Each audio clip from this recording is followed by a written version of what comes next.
All right, now we're moving on to my team, the Boston Celtics. Off to a great start. A big win in Philly the first opening night of the season. Going on to face, I forgot who they face now. Damn it! Why am I forgetting shit? They went down to Miami, a rematch of the Eastern Conference Finals last year. Big tough win down there, and then they get a nice win in Orlando yesterday. Down Al Horford. The Celtics just off to a fast start. I'm loving the way they're playing, starting the season. It seems like they're playing with a lot more pace, which I was begging for last season. I was like, they need to play faster to create those easy opportunities in transition for the defense. And it looks like that's been an emphasis in the offseason with Ime Udoka before he got suspended. Joe Mazzulla stepping in and taking over. It looks like that was the emphasis this season to really turn up the defense on that end, get steals, create easy transition baskets, and play with a pace and play with a speed that we've seen for the first 3 games of the season. Yeah, I'm definitely. I'm not surprised. Mm-hmm. I'm definitely not surprised because they definitely, after their run last year, and one of the biggest things that I did definitely notice with the players when under Coach Udoka, where the beginning of the season last year, they didn't struggle, but they sort of had some time where they were starting to get adjusted. Once they adjusted to that type of system and they actually believed and bought into what Coach Udoka was bringing, then that's when they took off. Mm-hmm. So I'm not really surprised as of right now them coming into the season and being like as hot as they are. Mm-hmm. Granted, they do have a interim head coach currently, but Yep. I think with Coach Mazzulla and from so far so good, what I think he's going to bring to this team is sort of the same system that Udoka had in place already. Mm-hmm. So we'll definitely see how it goes, but I'm definitely not surprised that they're off to a hard start right now. I was surprised just simply because, the whole thing with Ime Udoka, I'm like, you don't have your head coach, and now you're bringing this guy. Kind of similar to last offseason, but Ime Udoka has actually sat on a assistant coach's bench, been around the league a little bit. So you're like, okay, you have a different understanding of what he brings. Joe Mazzulla has been assistant for a little bit, kind of in the background of the Celtics organization. And Danny Ainge, I believe, was trying to take him to Utah with Will Hardy, and Boston was like, nope. We're keeping this guy, and he ends up now on the front lines of their coaching staff. So to see that, it's like, okay, they have some trust and familiarity with him. I can understand it from that standpoint, but it's like from the Celtics standpoint, I thought, of course, the Ime Udoka situation was going to take him back a little bit, but also the Rob Williams injury, the Nino Gallinari injury. Yep. These guys, Dino's gone for the season. Rob is probably gone until January. I was like, I don't know how our defense is going to be on the front line. And so far, so good. Their offense has been able to pick up, again, playing with a faster pace, creating easy opportunities where that lack of rim protection in those situations probably doesn't affect them as much if the defense is playing at this high of a level with Marcus Smart, Jason Tatum, Jaylen Brown, Malcolm Brogdon, Al Horford still there even at age 36, so – and you're just seeing that, and it's like, okay, like the first 30 games, I'm like, I want to see how this offense is going to be because last year in the playoffs, of course, over the history of the Celtics, especially with Jason Tatum and Jaylen Brown, they get stagnant. They don't get easy shots. Like everything is work for them. Everything's hard work for them getting, especially late in games, over the course of stretches in games. And it's like, how is this offense going to look over the first 20, 30 games in the season? Is it going to get stagnant again like last season? It's like that doesn't seem to be the case where their defense, they're creating those easy opportunities. Yeah, I think one of the biggest things for them picking up Malcolm Brogdon was probably one of the best pickups I've seen. That was actually one of my segments. Yeah. And that leads us right into it. I think them picking him up, solid point guard, can literally control an offense, and I think that was something that they were missing for the last few years, and I think that's probably what's going to help them the most in terms of how their offense is going to be ran this particular season. So now, yeah, you can go. So I believe them picking that pickup right there is definitely going to help them out. And I see where it's like where it can sort of help out Tatum and Brown also sort of preserve themselves as well a little bit and not have to work as hard. Because you sort of seen they worked themselves really, really to the core last season, all the way up to the finals, where they showed spurts of it, like during the finals where they couldn't miss. Once you sort of run out of the gas and you play against a team like Golden State, which can fire off on all cylinders and things can change that quick. That was one of the biggest things I think. But I think them picking up Brogdon is definitely going to help them out for sure. In terms of what Brogdon brings as a person who can dribble, pass, and shoot, defend at a high level, and gives them different lineup options in games in terms of you can play him and Smart together. You can put Smart on the bench, like if he's in foul trouble. You can rely on Malcolm Brogdon to step in and run the offense. He's a better offensive player than Marcus Smart, honestly. But in terms of what that does, Malcolm Brogdon just agreeing to come off the bench, be the sixth man for this team, basically what it does is it strengthens our backcourt, where last year teams were picking on Derek White. Teams were picking on Peyton Pritchard. Like, Derek White's offense has been nice this season, but it wasn't like that last season, like where he would have spurts, like kind of like you said, like Jaylen Brown and Jason Tatum. He would have spurts where it looks really good and then it looks really bad. But I think Malcolm Brogdon boosts our backcourt. Like, it raises the ceiling of that backcourt and that bench, where last year you were just relying on those guys to be shooters and space the floor. Now you got a guy that can actually create, get his own shot, defend at a high level. He's not going to get picked on defensively. Like, he's a solid defensive player in the league. He's been a part of the 50, 40, 90 club from the field. Like, he has a resume that other guys don't have. Probably guys are not. He's actually ran a team. So to have that addition where it's taking the playmaking duties off Jaylen Brown, Jason Tatum, it's a huge win. I thought it was a big win when they signed him. People around the league like it, and I thought it was just a win from day one. Like, when they made the acquisition, the trade, I was like, we traded Naismith and Tice and a couple of our last standing players on this team for Malcolm Brogdon. I'm like, oh yeah, that's another player that the Lakers didn't even bother to look at. Yep. just add another player that probably would have been perfect. A guy that can defend, shoot, and pass. And the kind of player that Malcolm Brogdon is, he can damn near play on any team. Like, you can sort of place him in there, and I think you can definitely figure out a way for him to work in that whatever system. So it was a hell of a pickup, and I think that's definitely gonna preserve your superstars. Yeah, the only question that they had is the knee injuries and stuff like that. Like, he has a terrible track record with injuries, so maybe that's why people were a little maybe hesitant to put him in that full-time role.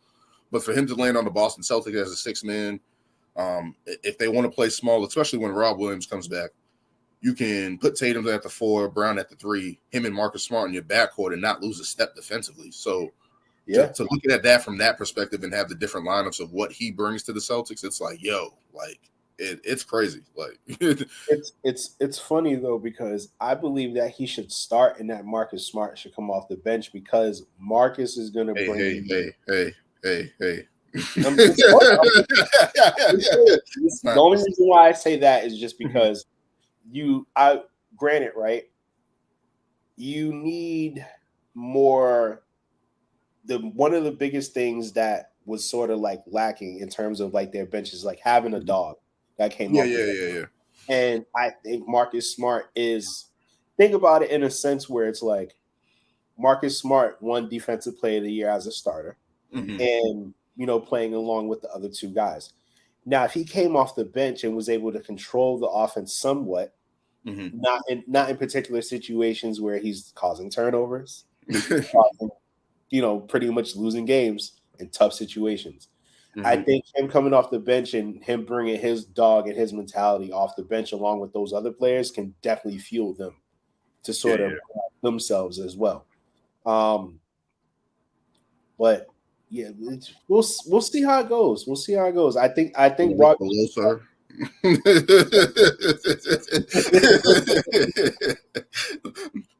No Marcus Smart. Hey. But I mean, Marcus Smart has worked his way. He wasn't a natural point guard. He worked his way into that role last season and stepped up for the team. in terms of what you're saying, in terms of Malcolm Brogdon starting, I think ideally that would be it. But I think the injury history, wanting to preserve him, but I think he fits right next to Marcus Smart in terms of if you want to make Marcus Smart an off-ball guard, like their defense is not going to lose a step in the perimeter. Like you're not going to score as easy on them. And Malcolm Brogdon I think, again, he just has a different skill set than Marcus Smart, a guy that's actually a fluid offensive player, whereas Marcus Smart kind of worked his way into that role in just being a 3-and-D creator guy type player in the league. So Malcolm Brogdon is just a more natural fit into that position. But I think what the Celtics are doing, they understand, hey, we can't lose Marcus Smart, have him on the bench where he feels like he should have a bigger role in the game. And I get it from both sides, but I'm a Marcus Smart stan. I'm a big fan of him, so I don't want to. He just worked so hard to get that, and then Malcolm Brogdon come in and take that. I don't think that's going to be good for chemistry. But in terms of what he brings, I think that Malcolm Brogdon just initially coming in his interview said like, "Hey, I'm going to be the sixth man. I accepted that role coming in here. I understood my role coming here."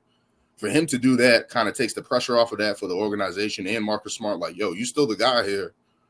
You're still the emotional leader. Like, we're going to let you be that. But Malcolm Brogdon was kind of just like your backup, kind of like your partner basically in the backcourt to hold you down, especially if things don't go right for you guarding these guys out here. If you get in foul trouble or anything like that, don't be alarmed to continue to be that aggressive guy on defense because we now have a backup for you that can take off the pressure off you if those situations arise.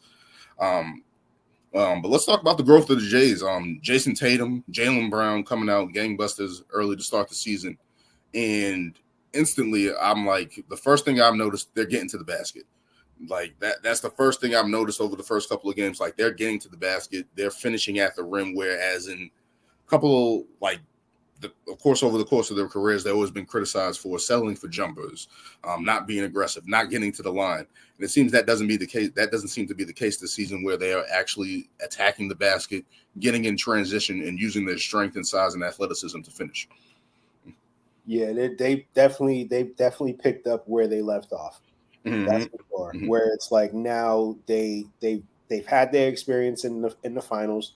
Mm-hmm. They've had time to reflect on what they didn't do better. Mm-hmm. They could have done better. And granted, I think they also, those two particular guys this year are going to be playing with a chip on their shoulder because of the situation that just recently happened with their coach.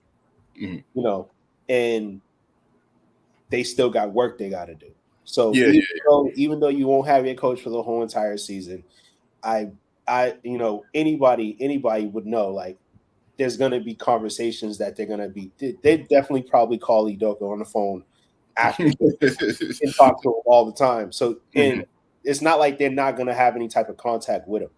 So I think they're going to be playing with a chip on their shoulder, and definitely you're going to see them play. They had a hell of a year last year, but I think that they possibly may have a better year this year as well. I thought they were going to get off to a slow start. I thought Philly was actually going to be the 1 seed, but they've been like hell. But to see Boston come out this way and not have Robert Williams kind of like the defensive anchor, the rim protection that we've kind of always needed through the past couple of years and stuff like that, and to see his impact last season, I'm like, yo, I don't know how it's going to start off. I had the Celtics finishing third, but I had them winning the title. Like I have the Celtics winning the title. We'll get into that later. But just in terms of what they've built off of, like when you look at their core, Marcus Smart, Jaylen Brown, Jason Tatum, Al Horford coming back last year, coming back to this team. And it's like when you look around the league, like whose core has been together longer outside of possibly Golden State? Like when you look at teams like the Clippers, they got together 4 years ago. LA got together 2 years ago.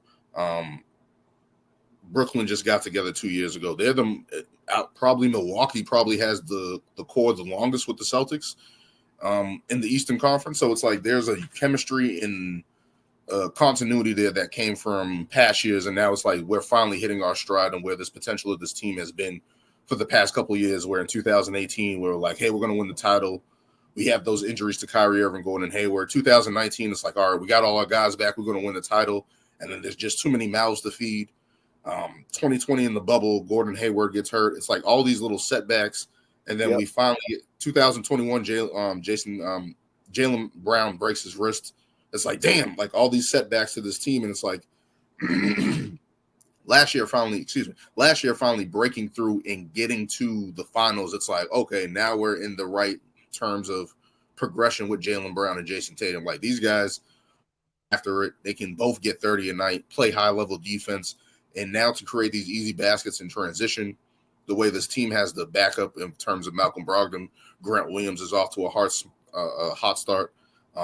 Blake Griffin just getting another big body in there, being able to like gum up the works, what he's going to be able to bring potentially to this team. And like if he's healthy throughout the season, if he can be another big body, it seems like he's trying to be that energy guy. Noah Vonleh's giving us good minutes in that position as the big man right now. Yeah, and it's just like we're just waiting for Rob Williams to come back. Dino Gallinari is probably not going to come back this season, but potentially next season, whatever the case may be. But it's like this team is built to make another deep playoff run, potentially win the finals. I definitely do believe that they can definitely make a run again. I definitely do believe that. I just think I don't believe that Mazzulla could possibly push him through. I think them not having Udoka when it gets to like the tough, because I kind of already figured how they're going to be able to play throughout the season. Yeah. Into those playoff games where it starts. My daughter's calling me. That's funny. When you get into those playoff games and when you start having, your the game 5s and the game 6s and possibly game 7s. That's where I need to see where they're going to thrive. If they're either going to thrive or they're going to fall back. So, you're wondering about if Joe Mazzulla is going to be able to make those adjustments. That's the biggest. That's going to be the biggest thing because playoff basketball is completely different from the regular season. You can do whatever you want during the regular season, but then when you got to run into certain teams and you got to play 2 games at home and then go to their home and play 2 games, it changes. Yeah, for sure. Like playoff basketball, so everything slows down. Yep. The one thing I've counted on for the Celtics is their defense because that's what turned around their season last year. And to see these guys get off to that start like that and be able to hold it down. But I'm just more impressed with their offense, how the pace they're playing with, the efficiency they're playing with that hasn't always been there for the Celtics. So it's like those are positive, intriguing signs for them. And hopefully with Rob Williams coming back, hopefully the Ime Udoka situation doesn't set them back and it doesn't look like it to start the season. It doesn't look like it's happening. But you're just wondering, of course, this team is going to get a good high seed in the Eastern Conference, especially if they stay healthy. You're just wondering what the playoffs are going to look like when they face probably Milwaukee. They face Philly. I think they can beat Philly, but mainly Milwaukee is probably the biggest test to the Boston Celtics in the Eastern Conference. And you're just like, can they deal with the Giannis, especially after the questions last year with Chris Middleton being out for that series? It's like everyone's kind of like, hey, you guys made the finals, but the Bucks didn't have Chris Middleton. The defending champs weren't whole. They weren't 100% healthy. Like you guys got lucky getting to the finals. There's that little underlying story that I think kind of rubbed the Celtics the wrong way, especially Jason Tatum, Jaylen Brown. They have something to prove, and you just think, how do they look against the Bucks? Like, that's probably the Eastern Conference Finals. How is that going to look? How are they going to respond to that, especially with the Bucks being 100%? And just seeing how they're going to be against them. Yeah, I think that's their real test because now, I think that's going to be their real test at getting down to the playoff months, where when they run into particularly Milwaukee, how are they going to be able to, if Milwaukee happens to be 100% healthy and have all their players? How is that going to go this time around is one of the biggest things, great questions that I have, because they did run into Milwaukee without a Chris Middleton, which the year when Milwaukee won, Chris Middleton was cooking with fish grease. Yeah.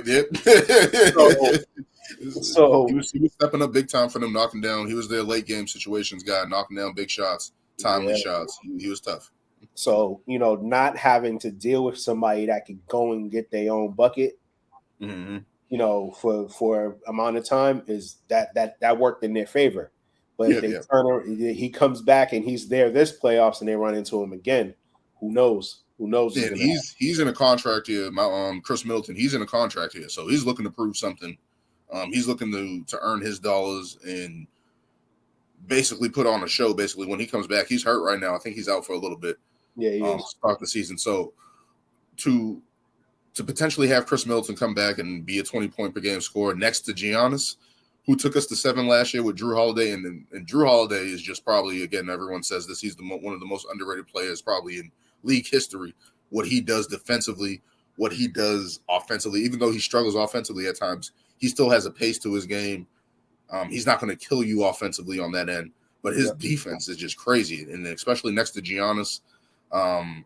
They're still waiting on Joe Ingles to come back. They have him in the waiting wing, probably to be a 3 guy, another playmaker for them, another guy who can shoot. So that's an added weapon we haven't seen the Bucks hold this season as yet. But potentially, it's like we see that's kind of like who we're eyeing. Like I don't think Brooklyn. Well, we'll get into that later. But like I don't think other teams in the Eastern Conference have what the Bucks and Celtics have, which is a consistent 1-2 punch, a consistent defense to that level of degree, and to see the Celtics and Bucks, like it's like that's kind of the matchup that we're seeing. Like that's kind of we're both along the same lines. Like they're both going to the Eastern Conference Finals. And then just again the Celtics, I'm loving their offense so far as to start the season, and to see the growth and and especially the strength, like you're seeing these guys, especially Jaylen Brown and Jason Tatum, just finish at the basket. Like that's the most thing, the thing that I point out the most. Malcolm Brogdon's pace of play, being able to get to his spots, be able to create the second unit and basically just keep everybody on their toes, and the way he moves, and just you can just see the level of IQ with Malcolm Brogdon and what this team is going to be, and especially with Robert Williams potentially coming back, being a lob threat, being a defensive player like that. It's going to be interesting to see, and I can't wait for this of course to get through the playoffs, see the progression of the team. But of course, we're already looking ahead, kind of foreshadowing what the playoffs is going to be for the Boston Celtics. Yep, I think they're definitely going to be in the Eastern Conference Finals, but we'll see when we get to those playoff months. Yep, for sure.